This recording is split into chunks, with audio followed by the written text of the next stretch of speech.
समस्त विद्यार्थियों, संस्कार भारती की ऑनलाइन क्लासों में आपका स्वागत है। हमारी ग्रुप थ्योरी चल रही थी और उसमें हम पढ़ रहे थे ग्रुप के गुणधर्म, साधारण गुणधर्म, जिसमें हमने 2 गुणधर्म पढ़ चुके थे। पहला गुणधर्म था हमारा, किसी ग्रुप में जो तस्मक अवयव होता है वह अद्वितीय होता है, और दूसरा था किसी ग्रुप की कोई अवयव लिया हमने, मान लीजिए ए, तो उसका जो प्रतिलोम होगा उस अवयव के लिए अद्वितीय होगा। आज हम इस क्रम में आगे बढ़ेंगे और तीसरी प्रॉपर्टीज की पढ़ेंगे। प्रॉपर्टीज रहेगी कि फॉर ऑल ए अवयव अगर जीता है तो इसके प्रतिलोम का अगर प्रतिलोम किया जाए तो स्वयं वही अवयव प्राप्त, यानी ए इनवर्स का अगर प्रतिलोम कर दिया जाए तो ए प्राप्त होगा।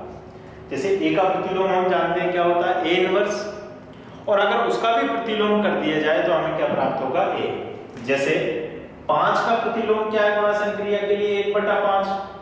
लेकिन आपसे मैं पूछ लूं कि 1/5 का भी प्रतिलोम, तो उसका प्रतिलोम क्या होगा, 5। यानी प्रतिलोम का प्रतिलोम किया जाए तो स्वयं अवयव वापस आ जाता है।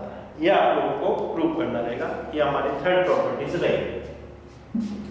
तो देखिए इसके लिए हम इसे कैसे प्रूव करेंगे।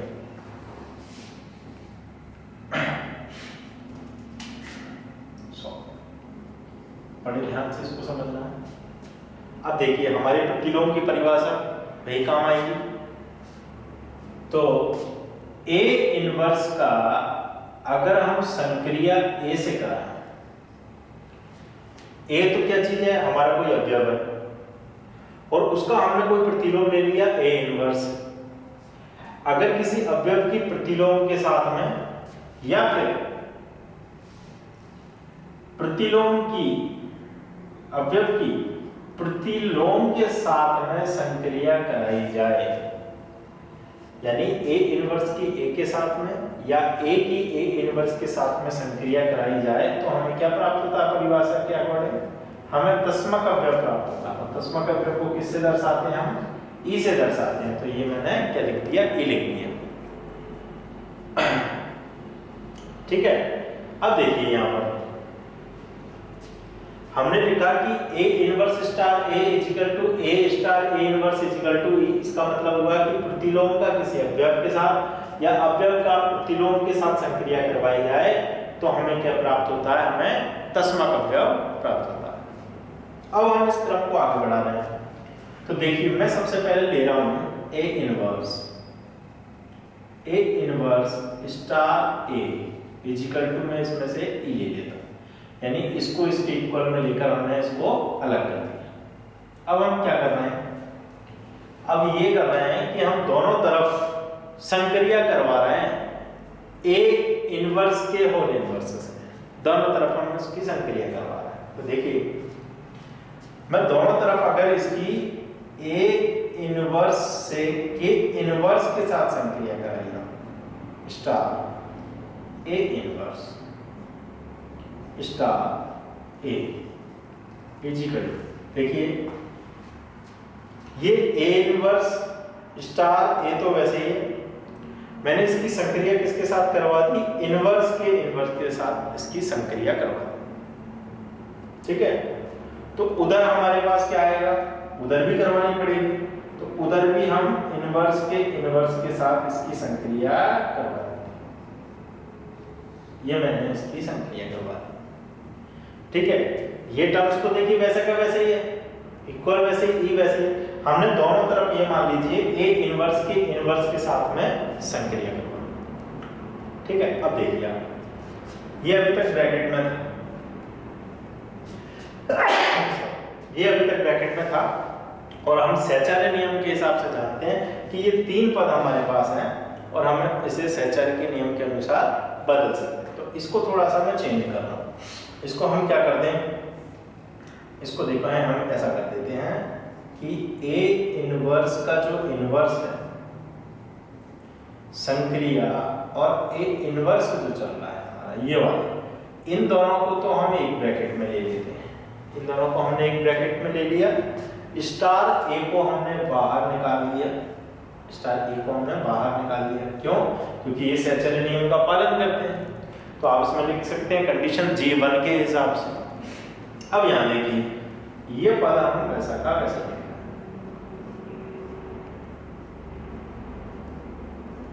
अब यहाँ आपको पता है कि इनवर्स का अगर इनवर्स करें तो वो ए बनता है। तो ये तो आ गया आपके पास a star A inverse star a equal to, ये तो तस्मक अवयव है और इनवर्स की तस्मक अवयव से अगर क्रिया कराई जाए तो वही आएगा, तस्मक अवयव का कोई रोल नहीं, वो तो सिंगल हो जाएगा। ये ए और ए इनवर्स मिलके क्या बने? ई बने। ए और ए इनवर्स मिलके क्या बने? ई बने, स्टार बना, ए बना और ये इनवर्स का इनवर्स बना। इस वस्तु में वापस आएंगे, ये क्या आ गया? E star a equal a inverse to inverse. और आपको पता है तस्मक अवयव की किसी अवयव से कराई जाए तो ए ही आता है।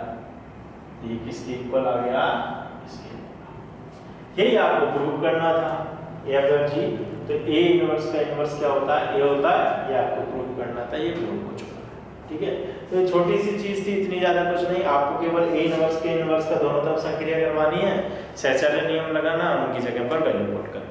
तो ये तीसरा गुणधर्म था। आपको ये गुणधर्म याद रखना है। ये तीसरा गुणधर्म क्या है? ए इनवर्स वाला ये जो गुणधर्म है इसको आपको याद रखना। कि कहीं पर भी अगर ए इनवर्स का प्रतिलोम पूछा जाए तो आप उसकी जगह पर क्या पुट करेंगे? ए पुट करेंगे। ठीक है, ये तीसरे नंबर के गुणधर्म हो गया। अब चौथे नंबर का गुणधर्म हम लिखते हैं और उसको प्रूव करेंगे।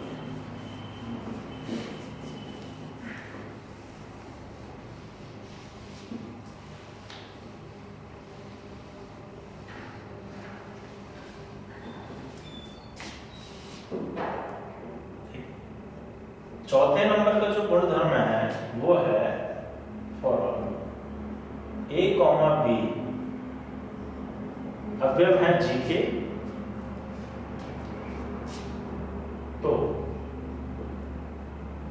ए स्टार बी पर इनवर्स किसके इक्वल होगा? बी इनवर्स स्टार ए इनवर्स। इसको जो है उत्क्रमण का नियम भी कहते हैं। इसका नियम कहते हैं उत्क्रमण का नियम। तो एक बार सबसे पहले नियम को ध्यान से देख लें। ए और बी जी के अवयव है और ए स्टार बी पे होल इनवर्स है, तो वो किसके इक्वल होता है? बी इनवर्स स्टार ए इनवर्स के इक्वल होता है। कॉम्पिटिटिव एग्जामों में इस टाइप के सवाल विशेषकर आते हैं। ऐसा सवाल लिखा आता है निम्न में से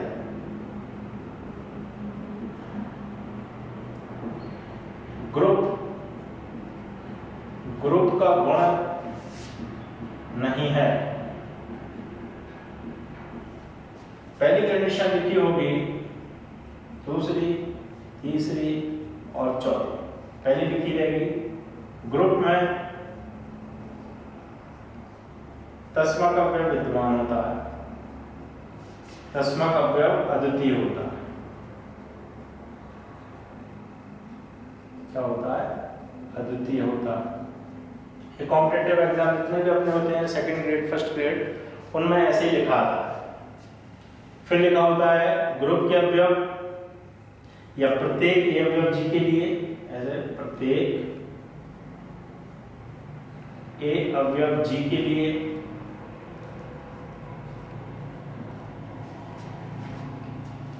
प्रतिलोम अद्वितीय होता है।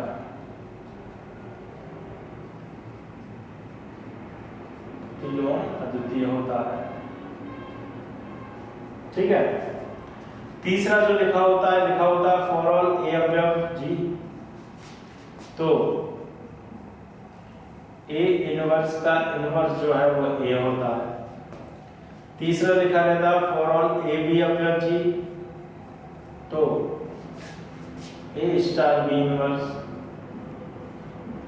Is equal to a inverse star B inverse. ये कंडीशन लिखी होती है और लिखा रहता है इनमें से ग्रुप का गुण नहीं है। अब मान लीजिए इसमें से कोई एक ऑप्शन ऐसा भी दे दूं, मैं एक जबरदस्ती 5 बना रहा हूँ, इनमें से कोई नहीं, सभी सही है, ऐसे लिख दूं मैं सभी सही है। मान लीजिए 5 विकल्प आए तो हम क्या पढ़ते हैं, ग्रुप में तस्मक अवयव अद्वितीय होता है, बिल्कुल सही है। ए अवयव जी के लिए प्रतिलोम अद्वितीय होता है, बिल्कुल सही है। इनवर्स का इनवर्स, बिल्कुल सही है। ये नियम ए पे इनवर्स है, बी पे इनवर्स है, बिल्कुल सही है। तो हम क्या करते हैं, जल्दबाजी में क्या कर देते हैं, वही सभी सही है। लेकिन ये चीजें आपको ध्यान रखनी होंगी, बड़े विशेषकर जो पॉइंट लिखे हैं। यहाँ देखिए ये सिस्टम गलत लिखा हुआ है, जबकि हमारे पास उत्क्रमण का नियम क्या है कि ए इनवर्स बी इनवर्स नहीं, यहाँ पर बी इनवर्स ए इनवर्स होना चाहिए, तब ये उत्क्रमण का नियम बनेगा। तो जल्दबाजी भी हमें वहाँ परेशान करती है, गलत कर देते हैं, कुछ हमारे भी बेस क्लियर नहीं होते, इस वजह से हम ऐसे सवालों को, नॉर्मल सवाल जो बिल्कुल सिंपल होते हैं, गलत करके आते हैं। दूसरा, इसमें माइनस मार्किंग देती है, तो हमारा दूसरा क्वेश्चन जो सही होने वाला होता है वो भी गलत का काउंट होगा। तो इन चीज़ों को ध्यान रखना है। और ये संकेत में इसलिए आप लोगों को इनकी गंभीरता बता रहा हूँ, क्योंकि जब हम थ्योरम पढ़ेंगे तब इन संकेतों का यूज बार बार होगा और वहाँ पर हम इन वैल्यू को डायरेक्ट पुट करेंगे। ठीक है, चलिए तो अब हमारे सवाल पे आते हैं वापस और इसको प्रूव करते हैं।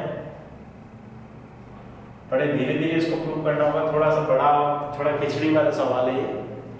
तो यहाँ देखिए, सबसे पहले तो हम प्रतिलोम की परिभाषा लिख देते हैं, क्योंकि यहाँ पर देखिए प्रतिलोम हो रहा है सभी जगह। तो हम इसको कैसे लिखें कि ए की संक्रिया ए इनवर्स से कराई जाए, यानी प्रतिलोम, और ए इनवर्स की संक्रिया ए से कराई जाए, तो दोनों ही कंडीशन में आपको क्या प्राप्त होता है, ई प्राप्त होता है। ये ठीक है प्रतिलोम की परिभाषा, कि अगर ए का प्रतिलोम ए इनवर्स है तो ए की ए इनवर्स से कराओ, चाहे ए इनवर्स की ए से कराओ, आपको क्या प्राप्त होगा, ई प्राप्त होगा। तो समीकरण नंबर 1, ये हमारी शुरुआत होती है। शुरुआत आपको बिल्कुल हर प्रमेय के लिए आपको शुरुआत ध्यान रखनी है कि कहां से थ्योरम स्टार्ट होनी है। अगर आप ये चीज भूल गए तो नीचे का मटेरियल अपने आप रखा रह जाएगा, आप कुछ भी प्रूफ नहीं कर पाएंगे। तो यहां से मैंने ये देख लिया कि ये इनवर्स है, बी का इनवर्स आ रहा है, ए का इनवर्स आ रहा है, तो मैंने सबसे पहले रिलेशन लिख दिया कि किसी अवयव का उसके इनवर्स के साथ में जो रिलेशन होता है वही होता है, कि किसी भी अवयव को उसके प्रतिलोम के साथ में संक्रिया करवा दी जाए तो तस्मक अवयव होता है। ठीक है, तो ये तो मैंने किसके लिए लिख दिया, ए के लिए लिख दिया। अब बी के लिए देखें, क्योंकि यहाँ पर बी भी आ रहा है, तो हम बी के लिए लिख देते हैं क्या, कि b star B inverse equal b inverse star b equal to, यहाँ पर भी आपको क्या प्राप्त होने वाला है, समीकरण नंबर 2 प्राप्त होने वाला है। तो यहाँ पर भी देखिए वही कंडीशन है, बी का प्रतिलोम बी इनवर्स है ना, तो बी इनवर्स की बी से या बी इनवर्स की बी से संक्रिया करवाई जाए तो भी हमें क्या प्राप्त होगा, तस्मक अवयव हमें प्राप्त होगा। अब देखिए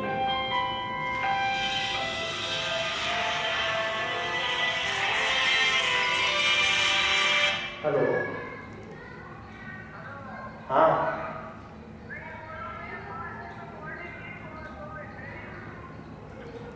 अच्छा मंगा ले भैया इसका, मेरे को टाइम लगेगा आधे घंटे बाद।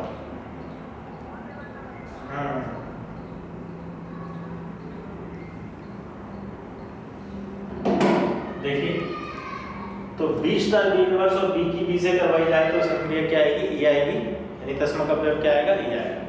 इसके आगे बढ़ते हैं हम, देखिए यहाँ पर ए स्टार बी इनवर्स का जिक्र होगा, यानी ए और बी के बीच की जो संक्रिया है उसका भी प्रतिलोम करना है। तो मैं यहाँ पर एक स्टेप लिख रहा हूँ कि ए स्टार बी की संक्रिया कराई जाए बी इनवर्स स्टार ए इनवर्स। अगर इस टाइप की संक्रिया करवाई जाए तो हमारे पास रिजल्ट क्या आने वाला है, एक मिनट हम देख लें कि हमें प्रूफ क्या करना था। उत्क्रमण नियम हमने सही तो लिखा था, हाँ बिल्कुल सही लिखा था हमने उत्क्रमण नियम, यही होता है बी इनवर्स इनवर्स। तो अब देखिए यहाँ पर हम इसको सहचर्य नियम का पालन करवा लेते हैं और ये जो समीकरण 1 और 2 लिखे हैं, इनमें जो पॉइंट लिखे हैं इसका भी हम उपयोग करते हैं। तो देखिए ये क्या बनेगा, ये बनेगा ए ये ए स्टार हो जाएगा, और बी इनवर्स को हम क्या कर रहे हैं, एक कोष्टक में ले रहे हैं। तो ये क्या बनेगा, देखिए ये बी और बी इनवर्स को मैंने क्या कर दिया, एक कोष्टक में लिख दिया। अब बचा क्या, ये देखिए ये ए है, स्टार है, बी और बी इनवर्स को हमने साथ में ले लिया, स्टार ए इनवर्स जो बचा उसको हम क्या करते हैं, पीछे करते हैं। ये स्टार ए इनवर्स को हमने पीछे कर दिया, ठीक है। अभी तक तो कुछ किया ही नहीं। ये पद आपको लिखना है, तथा करके ये पद लिखना है आपको। अगर आप इस पद को भूल जाते हैं देन आप इसको प्रूफ नहीं कर पाएंगे, सब गड़बड़ हो जाएगा। तो प्रमेय को एक तरीके से वैसे रटना नहीं, समझना है, लेकिन कम से कम उसका क्रम ध्यान रखना है। कि मान लीजिए आप पाइथागोरस प्रमेय पढ़ रहे हैं, पाइथागोरस प्रमेय को प्रूव करना है आपको, तो आपको कम से कम ये तो पता होगा कि सबसे पहले हमें एक डायग्राम बनाना है समकोण त्रिभुज का। ये तो आपको लिखनी पड़ेगी पाइथागोरस प्रमेय जो होती है, कर्ण का वर्ग बराबर आधार का वर्ग लंब का वर्ग जो भी, तो कम से कम दिया है, सिद्ध करना है, वो चीजें तो आपको पता होना चाहिए। उसका एक क्रम जो होता है वो आपको पता होना चाहिए। जो आपका क्रम को नहीं बिगाड़ा जाता इसमें, है ना। तो जब तक आप क्रम नहीं आएगा, प्रमेय तो याद करना ही है, समझना भी है, लेकिन उसका क्रम भी ध्यान रखना। जैसे मैंने यहाँ अपने हिसाब से ये लिख दिया, आप अगर ये स्टेप भूल गए तो फिर मान किस में से वैल्यू पुट करोगे। अगर ये लाइन भूल गए तो इसको ऐसा कैसे सेट करोगे। तो आपको क्रम याद रखना है प्रमेय के साथ। चलिए आगे बढ़ते हैं हम। ये तो इधर चलता जाएगा, साथ के साथ चलता जाएगा, हम इसको सेट करें। तो देखिए ए स्टार, अब देखिए ये हमारे पास एक ब्रैकेट में क्या लिखा हुआ है, बी स्टार बी इनवर्स, है ना। तो यहां देखो जरा, बी स्टार बी इनवर्स ये लिखा हुआ है, क्या लिखा हुआ है, बी स्टार बी इनवर्स। और बी स्टार बी इनवर्स की वैल्यू थी बी इनवर्स बी या फिर ई। बी स्टार बी इनवर्स की वैल्यू, इसको लिखने से तो कोई फायदा है नहीं, तो बी स्टार बी इनवर्स की वैल्यू क्या थी, ई। तो हम इसकी जगह पर क्या पुट कर देते हैं, ई पुट कर देते हैं। और ये जो स्टार ए इनवर्स चल रहा है ये हमारा वैसा का वैसा चलेगा, ठीक है। थ्योरी को बढ़ाते हैं तो आप लिखेंगे यहाँ पर किसका यूज करा है, चूंकि आप यहाँ लिख देंगे चूंकि B star B inverse is equal to क्या पुट कर दिया आपने, ई कहां से, समीकरण नंबर 2 से। कहां से पुट किया, समीकरण 2 से आपने ये समीकरण पुट कर दिया। तो एक बार इसको वापस लेते हैं हम, नीचे इसके क्या आ गया, ए स्टार, ये वैसे साइड में लिखा जाता है ना, ये हमारे पास चल रहा है स्टार ए इनवर्स चल रहा है।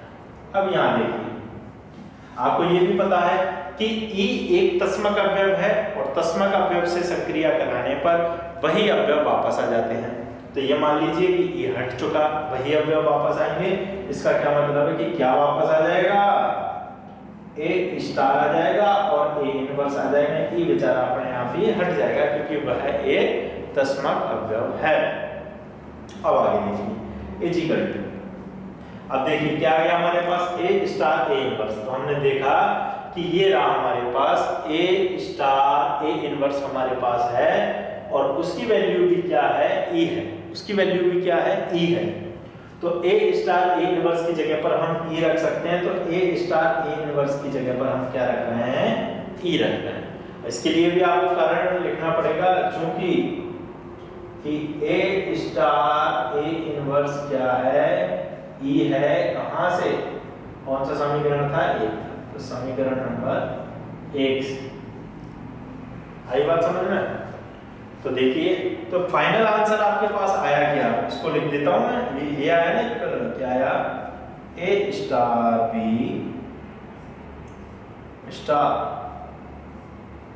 बी इनवर्स स्टार ए इनवर्स। तो आपका आंसर क्या निकल के आया, a star B inverse star A inverse. इसको दे देते हैं हम समीकरण नंबर 3। तो देखिए आपने प्रूव किया, इसकी वैल्यू आप निकाल के ले आए, और इसकी वैल्यू क्या ले आए, एक तस्मक अवयव ले आए। अब ये जरूरी नहीं है कि ये चीज ऐसे ही हो, जैसे यहां देखिए ए स्टार ए इनवर्स को आप ए इनवर्स स्टार ए भी लिख सकते हैं ना। तो क्या इसको इसका उल्टा नहीं लिख सकते? बिल्कुल लिख सकते हैं। और उसको भी अगर हम प्रूव करेंगे तो उसका आंसर भी कितना आएगा? ई आएगा, उसका आंसर भी आएगा। तो अब मैं इस सवाल में थोड़ा और ऐड कर रहा हूँ। समीकरण 3 तक मैंने इसको देकर छोड़ दिया, अब मैं इसको हटाकर थोड़ा कुछ और ऐड कर रहे हैं हम इसमें।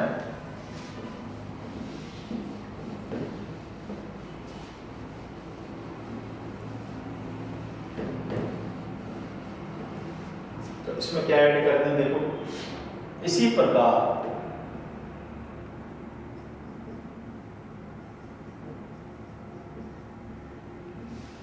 हम यह भी सिद्ध कर सकते हैं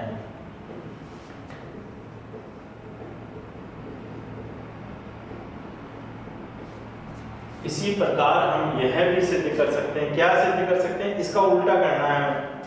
तो क्या आएगा कि B inverse star A inverse star A star, ये मतलब इसका इधर और इसका इधर। जैसे A inverse A star A inverse ये होता है, ए इनवर्स ए भी ये होता है। तो हमने इसको चेंज कर दिया तो भी इसका आंसर कितना आएगा? ये आएगा। समीकरण नंबर ये क्या हो जाएगा? 4। इसी प्रकार हम इसे भी सिद्ध कर सकते हैं। तो अब मैं लिख रहा हूं दोनों स्टेटमेंट को मैं वापस लिख रहा हूं इस समीकरण, पुनः समीकरण 3 से। देख पुनः समीकरण नंबर 3 देखते हैं हम। क्या है हमारे पास कि नहीं 4 से हमारा रिजल्ट निकल जाएगा। पुनः समीकरण 4 से क्या कि B inverse star A inverse star A star equal to, ठीक है। अब देखिए इसकी जरूरत तो हमें नहीं पड़ेगी, इसको हम साफ कर देते हैं। अब इसी से हम फाइनल रिजल्ट लेंगे।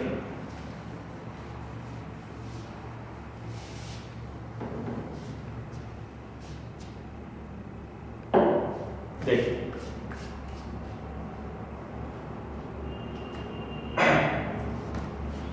अब हमारे पास दो कंडीशन है और ये समीकरण 3 भी मैं इसी के साथ में लिख देता हूं कि ए स्टार बी क्या आया था हमारा स्टार बी इनवर्स स्टार ए इनवर्स आया था और वो क्या था? वो भी ई था। ये समीकरण 3 और 4 मैंने दोनों लिख दिए। अब इससे फाइनल स्टेटमेंट यानी उत्क्रमण का नियम हमें लिखना होगा, लेकिन उससे पहले एक लाइन में जो लिख रहा हूं उसको आपको विशेष रूप से समझनी होगी उस लाइन को, तब हम इसका स्टेटमेंट फाइनल लिख पाएंगे। देखिए मैं बोल रहा हूं कि ए है और ए इनवर्स है, इन दोनों में संक्रिया करवाते हैं तो ए आता है। कहने का मतलब है कि ए का प्रतिलोम ए इनवर्स है। मैं इसको थोड़ा सा चेंज करके लिख रहा हूं कि माना ए इनवर्स बराबर बी। क्या मान लिया मैंने? ए इनवर्स को क्या मान लिया मैंने? बी मान लिया। तो देखिए ये तो तस्मा का प्रयोग है। ये चीज ये लाइन ये बताती है, आप यहीं से समझें, डेफिनेशन से इसकी जरूरत नहीं पड़ेगी, यही डेफिनेशन है। ये लाइन ये बताती है कि ए का प्रतिलोम ए इनवर्स है। ठीक है, क्या बताती है? ए का जो प्रतिलोम है वो क्या है? ए इनवर्स है। तो ये लाइन क्या बता रही है कि इसका प्रतिलोम क्या है? ये इसका प्रतिलोम क्या है? ये है। तो अगर हम ये कब इक्वल होंगे ये देखें कि ये ए इनवर्स है इक्वल टू ए ई के नीचे पहुंच गया और ऊपर जाके ए इनवर्स बनेगा, तभी तो ये इक्वल हुए। इसका कहने का मतलब ये निकल रहा है कि अगर आप इस वाले टर्म्स को देखें, या तो इसको देख लीजिए आप या फिर इसको देख लीजिए, यहां से अगर हम आंसर निकालें तो क्या निकलेगा? बी इनवर्स स्टार ए इनवर्स इक्वल, ये तो ई है, ई का तो कोई मतलब नहीं, ई का मतलब एक मान लें। ये कहां जाएगा? अपॉन में जाएगा, ए स्टार बी कहां जाएगा? अपॉन में जाएगा। फिर ऊपर जाएगा तो वो क्या बन जाएगा? ए इनवर्स लग जाएगा उस पे। तो वही बताना चाह रहे हैं कि इस पे हमारा क्या लग जाएगा? इनवर्स लग जाएगा, है ना। जैसे मैं ये बोल दूं कि x गुणा y बराबर 1 होता है, तो अगर y का मान निकालें तो 1/x आएगा ना, या फिर y बराबर x इनवर्स आएगा। बस इतनी सी बात बताना चाह रहा हूं।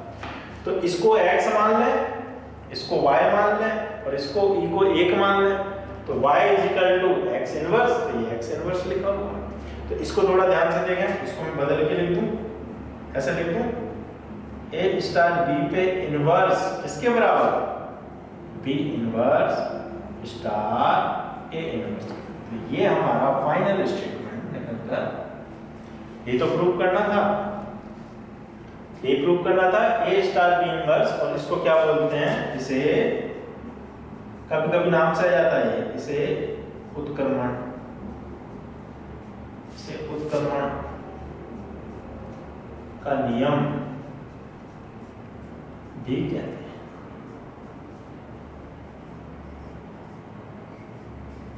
इसे क्या बोलते हैं, उत्क्रमण का नियम भी कहते हैं। तो ये हमने धीरे धीरे करके साधारण गुणधर्म के चारों पॉइंटों को हमने प्रूव कर दिया है। एक बार मैं फाइनल स्टेटमेंट इन चारों को वापस लिख देता हूं ताकि आपको हमेशा के लिए याद हो जाए, और ये सभी प्रमेय में यूज होंगे, इसलिए बार बार इनको बोलने से अच्छा है आप इनको रट लें, समझ लें, जो भी करना है करें, लेकिन जब थ्योरम पढ़ेंगे इनका उपयोग ज्यादा से ज्यादा मैं करूंगा, तब आप लोगों को ये ध्यान रखना है। तो ये गुणधर्म आपके पास क्या है, पहला गुणधर्म आपने क्या प्रूव किया कि ग्रुप में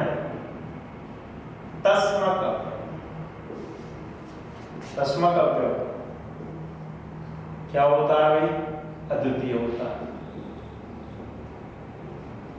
अद्वितीय होता है, ठीक है, ग्रुप में तस्मक अवयव होना चाहिए। दूसरा गुणधर्म क्या पढ़ा था, प्रत्येक ए अवयव जी के लिए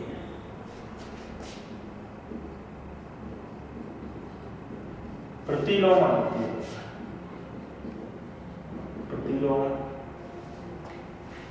अद्वितीय।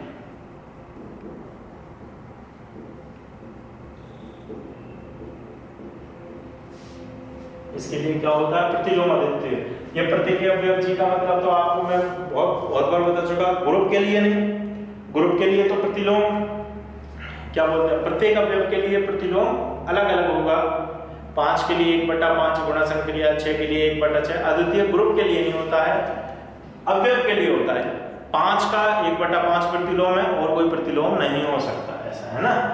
तीसरा स्टेटमेंट क्या था हमारा, फॉर ऑल, अगर ए अवयव है जी का, तो अगर इसके प्रतिलोम का प्रतिलोम किया जाए तो वही अवयव वापस। ये बहुत अच्छा स्टेटमेंट है, कई जगह यूज होगा ये। और लास्ट स्टेटमेंट जो अपना चला रहा था वो क्या रहा था, फॉर ऑल ए और बी कोई अवयव है जी के, तो क्या रिजल्ट आया था इससे कि ए स्टार बी का अगर इनवर्स निकाला जाए तो ये क्या बनेगा, बी इनवर्स स्टार ए इनवर्स बनेगा, जिसे हम क्या कह पा रहे थे, उत्क्रमण नियम भी कह पा रहे थे।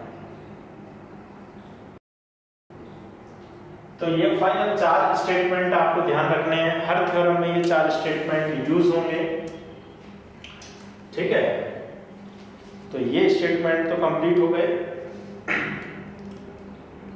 अब आपके कुछ निरसन नियम आएंगे, आगे निरसन नियम का वर्णन किया हुआ है, तो मैं जनरल बता देता हूँ कि निरसन नियम क्या चीज़ होती है, फिर उसके अगर कोई प्रूव करने वाली चीज़ होगी तो उसको नेक्स्ट वीडियो में प्रूव करेंगे हम।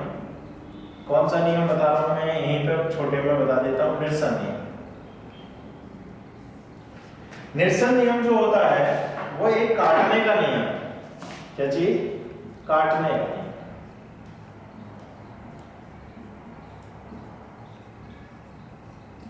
काटने का नियम।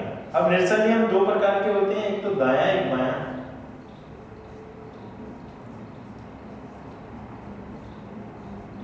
एक तो कौन सा होगा, दायां निरसन नियम,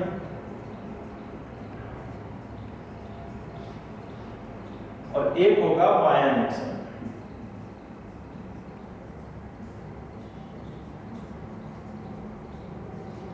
ये 2 नियम हमारे पास आएंगे, निरसन नियम, काटने का नियम, और वो भी 2 टाइप के, कौन कौन से, एक तो दायां निरसन नियम और एक बायां निरसन। अब ये बता देते हैं कि निरसन नियम, काटने का नियम क्या चीज है, बायां दायां क्या है। जैसे आप किसी समीकरण को सॉल्व करते हैं तो देखिए ऐसी मान लीजिए कोई कंडीशन आ गई, ऐसी कोई कंडीशन आ गई आपके समीकरण में, तो आप क्या करते हैं, आप ऐसे कर देते हैं x² से x² कैंसिल हो गया, y बराबर 4, ऐसा कर देते हैं। आपको बस ये ध्यान रखना है कि जब आप थ्योरम पढ़ रहे हैं तो आपको ऐसे काटापीटी नहीं करनी। तो उसमें कैसे काटापीटी करते हैं वो मैं आपको बता रहा हूँ, निरसन नियम कैसे लगता है। मान लीजिए कोई संख्या ऐसी लिखी है a संक्रिया x, यहाँ तो आपको ऐसा मिलने वाला है ना, और a संक्रिया y ऐसा लिखा हुआ है, तो आपको दिख रहा है कि a तो दोनों में कॉमन, यानी वो कट सकता है।